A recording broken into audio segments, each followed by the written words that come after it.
पूर्व भाग नागरी हक्क कृती समितीतर्फे पोलीस हेड कॉन्स्टेबलचा गुणवत्तापूर्ण सेवेबद्दल केला सत्कार। 21 वर्षाच्या निष्कलंक, उल्लेखनीय आणि कर्तव्यनिष्ठ सेवेचा मनपूर्वक शुभेच्छा। माजी नगरसेवक सचिन मस्के।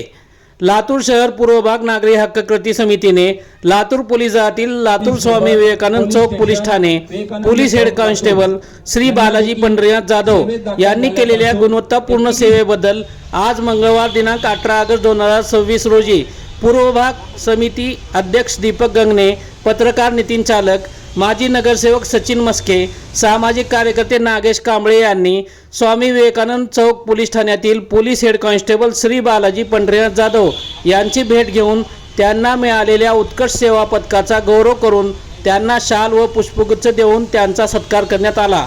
या उल्लेखनीय यशाबद्दल मनपा माजी नगरसेवक सचिन मस्के आणि नागेश कांबळे यांनी हेड कॉन्स्टेबल श्री बालाजी जाधव यांचे विशेष अभिनंदन केले असून त्यांच्या पुढील सेवा वाटचालीस मनपूर्वक शुभेच्छा दिल्या आहेत।